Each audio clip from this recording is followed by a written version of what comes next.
Welcome to Table Talk, guys. This is the show where we read your topics that you submit on Twitter using the hashtag Table Talk and also on Reddit on the subreddit of SourceFed. I'm Steve Zaragoza. I'm McTurney. I'm Trish Hirschberger. Let's dig in, Coffee kids. is real burnt today. Oh, good. Glad I didn't. Why would you do that to I yourself? should have Starbucksed it. Okay.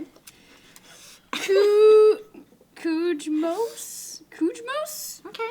Kujmouse. Yeah. Kujmouse. You says, what recurring SourceFed segment is your personal favorite to produce? Ooh, I love BFTT. I'm not in it, but I love it. Oh! Which is your favorite I to will produce? rewatch it over and over. You love it, Trisha? I totes loved it. When you guys did the Halloween special. That was great. That was That was the last appearance of Ben Franklin Time Traveler. Yeah. And it was my favorite.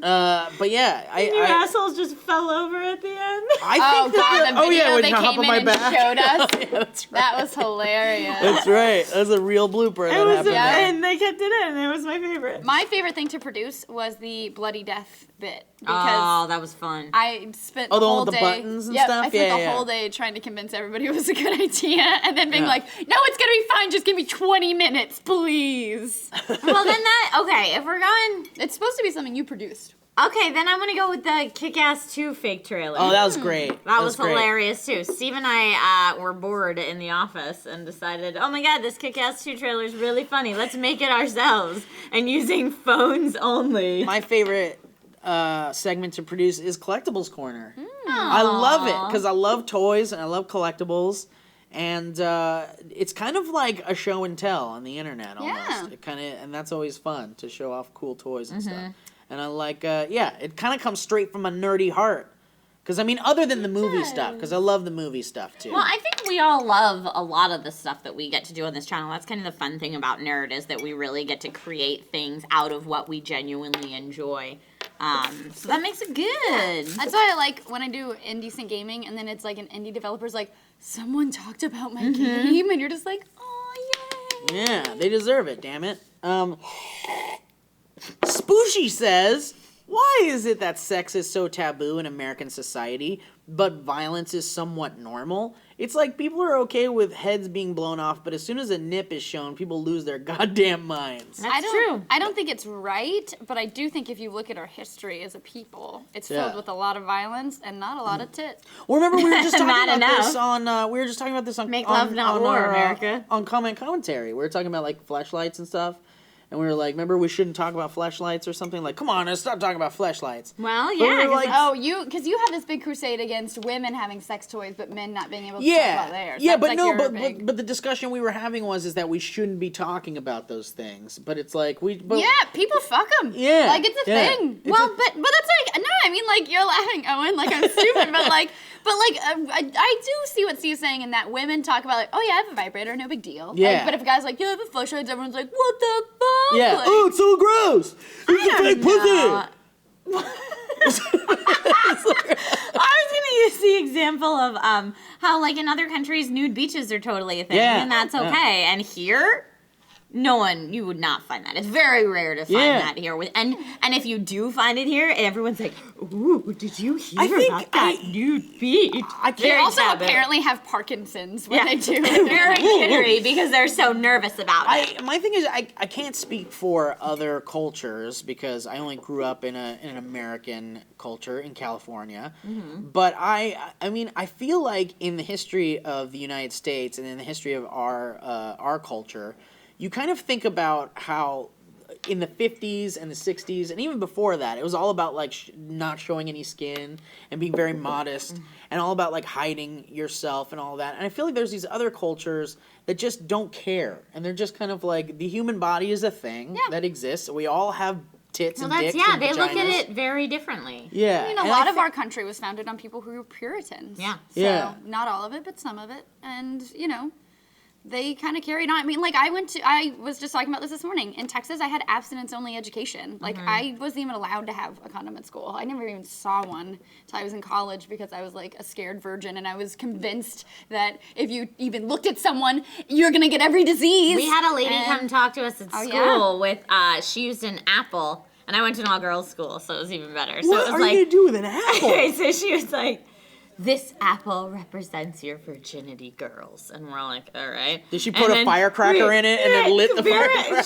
If she had one, she would have. And she was like, and when you tarnish your virginity, when you have sex with a man, you bruise it, and throws the apple on the ground to pick it back up and like show the bruise. Oh. And she's like, that bruise can never be repaired, and when you do it again, and like spikes it on the ground again. That. And you're like, oh my God. Yeah, it terrified me. Like, we had a lady. God. Our lady had terrify you. Our lady had Velcro gloves that she was like, this is when you have sex with someone and you're linked to them. You can't. And then, hold on. Then she did in super slow-mo with the mic. She went, that's the sound of your heart and your psyche being ruined Guys, forever when that person leaves you. Oh A second. This is the most infuriating shit. We also That's all we had. We also had Snapple caps. Like the two insides of the Snapple caps were taped together, and they were our what were we called? Were they called chastity clickers? They were called chastity clickers. So if you saw people being unchaste, you were supposed to click at them to remind them of here's their the thing. chastity. I'm all about like safety and education and teaching children like the truth. Using shit like an apple, a bruised apple, to fucking like she bruised that apple to man. represent virginity and Velcro, and like it just behind all of that is fundamentalist insanity. Oh, And- no, absolutely. The thing is, it didn't keep anyone in the school from having sex. It just terrified everyone from being safe. Well, and that's the thing. Like there are definitely the kids that are gonna hear that, and it's gonna go right through the ears and just be like, I don't give a fuck. It feels good to fuck. And then there's gonna be the kids that are terrified. Yeah. Like I grew up I went to Catholic school, and basically as children we were taught to absolutely fear God and fear touching yourself and fear all these like different things. And it kind of fucked me up, to No, be I honest, totally because get when you're going through puberty and you want to explore your body and do crazy shit and just like have fun with your friends, you feel ashamed. No, and you feel like, absolutely. and it's not fair. Like I feel like there's safety and there's like and safety should be taught. and safety should be taught, but like scaring children and like and using intense metaphors for what virginity is and what sexuality is, it's just poison. It is poison for children and education. I have to say, only to play devil's advocate, that I did get that crazy bruised apple and chastity clicker education, but it kept me from having sex for a long time. So if the goal is to get you through your education without getting preggers, it worked. But there should be a way to keep you from wanting to have sex, Right, without scaring you and scarring you, and having you think of this ridiculous metaphor of virginity and chastity. I don't know that that was definitely a scarring experience for sure. But I think it was a culmination of everything I heard was just don't do it. Just don't do it. Yeah. So when it came down to like me having the decision time, like should I do this? Everything in my head was like, just don't do it. So I was like, all right, just don't do it. I feel like there should be. Or go ahead. Oh, no. I was just going to say that I felt like, yes, there was that, but then when it became time to like, okay, well, I'm in college and I do want to do it, I have no idea how I can get sick, how I don't get sick, how to use a condom. And that's not okay. Things like that. Like I just didn't have the education. Yeah, I had to I be agree like with that. in my dorm room, like Google searching like how to use a condom. Well, like, God bless loser. Google for the first like a one. Here's the thing. loser. The problem with all of this like weird education and distortion and just like poisonous educational methods is our parents are as much to blame as like these educational systems, because I feel like our parents also learned their crazy ways of being chaste and learning about sexuality, and that was like those are the baby boomers. That's the 50s and 60s and like and for our generation, or at least my generation and Trish's generation, there was some even more fucked up shit being taught in schools about sexuality and virginity and adolescence and puberty, even crazier than the shit we learned in our schools. And I feel like there is that aspect of our parents also living their lives and experiencing the evils and the disgust of like oversaturation of sexuality and all the crazy shit, and then living through Vietnam and the free love and the hippies and shit like that and the drugs. So they kind of came back the other way then. Yeah. Like that's my parents, I mean, I don't fault them at all. I wouldn't say shitty parenting, but they did just say like, But just don't do it. Not have sex till you're 30. That's how it goes. My parents didn't even talk to me about sex. They just let the schools do it, which I think is like a bad decision. Like you should talk to your kids and because that's so hard. Because you never know. Every single teacher is going to be different and describe it differently, and you have no control. Also it depends on the relationship you have with your parents. Yeah, it's true. And parents, the relationship you have with your kids. I just feel like if you have that open dialogue with your kids, and obviously there's ways to kind of get it through. My parents are pretty devout Catholics, and they had the discussion with us. They didn't get into details, but they were like, be safe and blah blah blah blah blah. And my parents were just really good about getting that idea across that it's just be safe and don't be stupid. Yeah, that's pretty much my parents. And it's like, and I feel like the motivations behind a lot of the educational system and especially like private schools is like fear. It's all fear-mongering type stuff, at least from my experience. And it is a generalization. But from my experience, and my brother went to Catholic high school as well. I kind of went to Catholic high school at first, and then I kind of dropped out, and then like they didn't want me there because I was too much of a bad person. You were the bad boy. I was the bad boy. But I mean, I feel like, and again, it's not just Catholicism, and it's not just, and it's probably not just religion, but I feel like behind all of it is just a really gross, distorted motivation.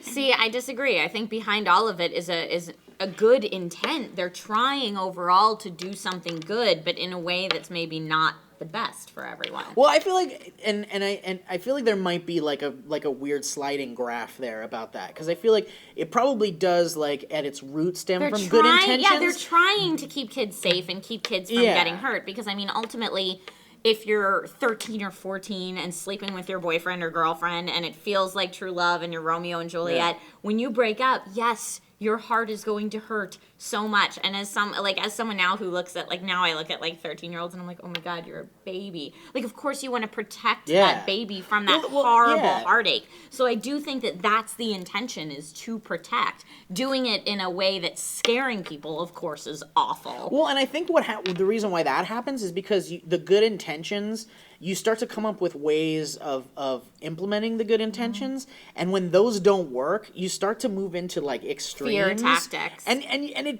I understand. I mean, we're only human. There's only so much we can do to try to impose these ideas, especially to kids.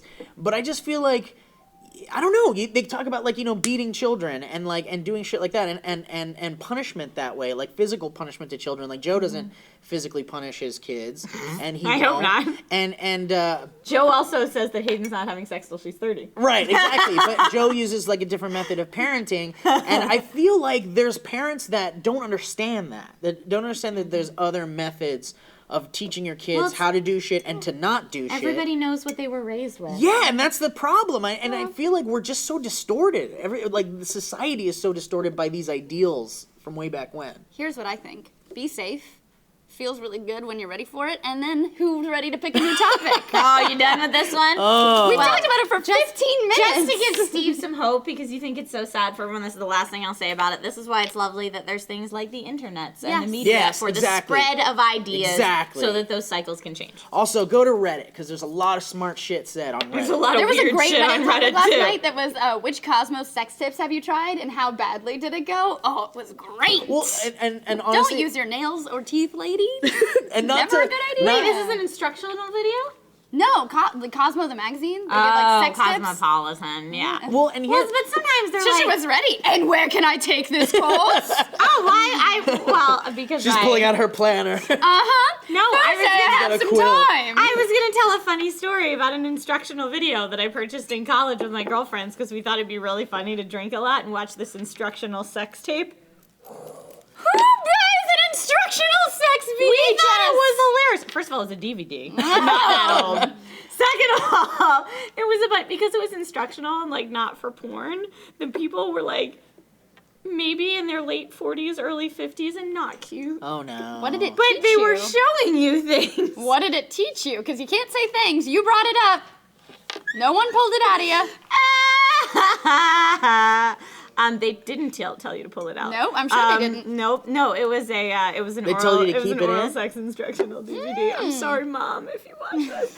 But it was very funny. We all made Cosmopolitans, and we got very sippy and laughed hysterically. All right. It was That's very funny. fine. I don't think that it taught any of us anything we didn't know already. It was much. Oh! It was. So sorry again, Mom. Even worse. I didn't even think about that till I'm not going to say the rest of this. I was Temperatures. gonna say something about what your next poster title should be, and I'm not gonna. All right, Hispanic at the disco says. Hispanic at the disco. What's the strangest thing that an elderly person has ever said to you? There's a big silence. Strangest? Look, old people say some fucked up shit. My man. grandma Hirschberger's way cute, and she writes handwritten letters. She's still in Pennsylvania. And she's Pennsylvania Dutch, so she isn't like super techno oriented, like the internet's not a thing, but basic TV, not cable, can be sometimes. And she wrote me a letter that was like, I hear you're doing well out in Hollywood. I hope you're not hanging out with that Lindsay Lohan, haha. And it was just amazing. That's how small That's Hollywood what Grandma is, thinks that Hollywood is that Lindsay Lohan. What about you? You know, okay, mine isn't a first-hand experience, it's a second-hand experience, and I'll never forget it. My good friend Sean, that I went to high school with, his grandma would say the most ridiculous shit, and so it got to the point where, like, she would say so much ridiculous shit, he would carry a tape recorder around and actually start to record the things she said. It wasn't, like, in a mockery type way. But I mean, it was because she would actually say... She's so cute. Yeah, she's so cute, and she was saying the weirdest shit. And so the one thing I will never, ever forget that she said, and Sean played back for us, and we'll never forget, and I hope he still has that tape. Sean, I hope you have that tape.